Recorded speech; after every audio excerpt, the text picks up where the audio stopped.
the average middle class person, family, is going to get a tax break. Now, only about half of Americans, by the way, but about half of them will get a tax break of roughly $80 a month. Okay? Now, the ultra wealthy and the corporations are going to get tax breaks closer to $18,000 per month. Okay? So the corporate tax breaks, the tax cuts to the corporations are permanent, and the tax cuts to us, the middle class people, are fleeting. And so in about 3 years, we're going to start seeing those little tiny little sprinkles of whatever token paltry tax cuts. We're going to start seeing those evaporate until eventually, about 10 years from now, middle class America is actually going to be paying more taxes, while we still continue to have these massive tax cuts for corporations. $1.4 trillion is what is estimated as the debt that this is going to create in our economy in the next 10 years. And the real problem with it is the economic crisis that it will throw us into in about 7 years. Because everything being equal, allowing for growth and all of this that they pretend is going to happen, the federal money will literally only be available to deal with debt service at that point. Now that is a scary, scary financial situation, and we should all be very concerned about that. The Medicare is being cut. The ACA, all health care is going to suffer from this tax scam. The ACA subsidies are going to, they're going to become smaller, they're going to become eroded, there are going to be people who are literally thrown off health care over this. There'll be no more deductions for medical expenses. If you have someone in your family that has regular need of medical equipment, you won't be able to deduct that. No more student loan interest deductions. It's going to create hardship for our grad students. They'll be taxed on income that they do not earn, and actually will cause a lot of people to not be able to stay in grad programs. It's going to be a financial hardship. It will cause our universities to have less resources to actually fund people who are lower education people to come in and get a higher education. I mean, really, when you think about it, this is exactly the opposite of what our country needs. It's exactly the opposite of what I have been putting forward as what I would like to see our country do. And the thing that cracks me up about this, I don't know if you saw this, but Vicki Hartzler is up with a postcard selling this tax reform at the Chamber of Commerce, and she's going, well, you can fit your tax return on a postcard. And I'm thinking to myself, has there been a big demand for this? Because I would personally rather see everyone in this room have health care than put my tax return on a postcard, okay? I mean, I would,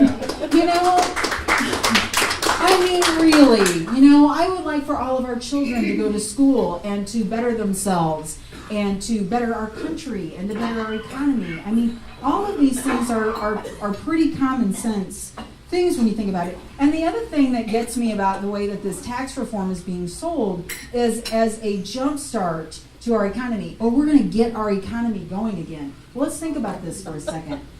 The stock market is robust, right? The stock market has been doing nothing but getting healthier and gaining momentum for the last 8 years. If you look at where it was in January of 2009 and you look at how it's grown, it has done nothing but gain momentum. And what that tells us is that our corporations are healthy, and those shareholders are healthy, and we have a healthy GDP as another example. We're bumping along at about 3%, which is pretty normal. Our unemployment is very, very low. And if you really think about it, if things were going to trickle down, they would already be trickling, okay? But they're not. And what I'm talking about now is the real problem with this economy, which is American wages. And this tax scam is going to do nothing to help American wages. American wages have been flat and declining for the last 30 years. And when you think about, as an example, the butcher in 1970. The butcher in 1970 made today's equivalent of $50,000 a year. Today, that same butcher makes $25,000 a year. Now he's at the poverty line.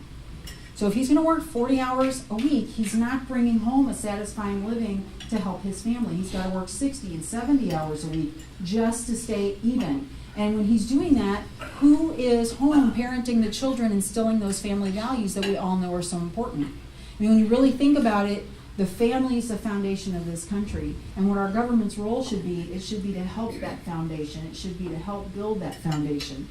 And so I think if we want to help families, if we want to infuse money into families, we don't have to give more money to corporations and hope for the best. That seems pretty ridiculous, and we all know that that hasn't worked anyway. But if we want to help middle class, let's infuse some money in their wallets by cutting their payroll taxes. That will help families, and it would also help small businesses. We could raise wages directly, and we could create a quarterly tax credit back for those small businesses to offset some of the cost of those wage raises. We could create a child care subsidy to help low-income families actually go to work. That would be something that would be really helpful. We could create a healthcare system that provided healthcare for every human being, and then they weren't paying for insurance, and that would be like essentially giving everyone a 25% raise, roughly. I mean, when you really think about how much we're paying for healthcare, it's pretty ridiculous. This GOP tax reform is nothing but the same old song and dance. That's all it is. Yeah. And it is. And it's being sold to us. And what we're left to do today, this morning, this afternoon, is to hope that at least 2 GOP senators get some conscience and some principles about this. And I don't know about you, but I don't feel very good about that. And, you know, when you look at the legislation that we have had to fight and fear this year, when you look at this, when you look at Trump care and all of its forms, the budget that's been proposed, you know, Trump care would have thrown 40,000 people in this district alone off health care. That budget would have cut mental health and addiction services. It would have cut disability, Medicaid, you know, I mean, everything. And, you know, even right down to my opposition, Vicki Hartzler, which as you know, I'm working really hard to spread this message out in the district and help folks understand. I mean, people will say to me, you know, well, she hasn't done anything for this district, and that is really true, but I don't think they're necessarily seeing how she's actually voting against people in this district and really all around the country, just in the nation. And I'm talking about the recent elections around the nation, these special elections in November, and one in particular in Oklahoma. There's a district in Oklahoma that carried Trump by 40 points. Okay, that's a big Trump win, right? Well, this seat just went to a Democrat. And And that's, I mean, I do believe that we can flip this seat, but when I see things like that, I know we can flip this seat. And this woman in this district won by 31 votes. She won her congressional seat by 31 votes. There are more people than that in this room, right? And so one of the things that really just drives home, I mean, it just drives home how important every person is. It drives home how important every vote is, and it drives home how important every outreach, every conversation, every door knock. I mean, these things are all critically important. And I'm just going to Joe Teasdale this thing. I mean, that's one of the ways that I'm going to just, like I said, I'm not going to outraise her. I mean, I'm not, but I can out-talk her and I can outreach, and obviously I'm going to ask her to debate, and because I believe in what I think is right for the people of this country, and I believe that we can win her, and I believe that we can show people that. But I need each and every one of you, as you guys all know. I mean, when somebody can win a seat by 31 votes, it really just drives home to me just how critically important the campaign is. The campaign is you. I'm just a woman on the ballot. You know, I cannot do that without each and every one of you, each and every donation. I mean, I need your help. Unfortunately, I need money, but I definitely need people, and I definitely need messaging. I mean, if you can have me to your home, you know, to meet both your Republican and your Democratic friends, I would love that. I want to call them purple parties. Let's have a bunch of purple parties, and let's get some people, you know, that understand that we're for them. You know, one of the reasons I came to this race is because I'm a small business owner, and I know that the people that know me as a small business owner know that I'm for small business, and being for small business doesn't make me against human beings at all, or workers at all.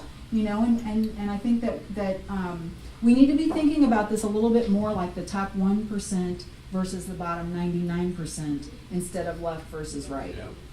And I think if we can think about this like more like a societal hierarchy of needs, where everybody's needs are taken care of, and yes, we do want economic stability. We do want people to profit. We do want these things.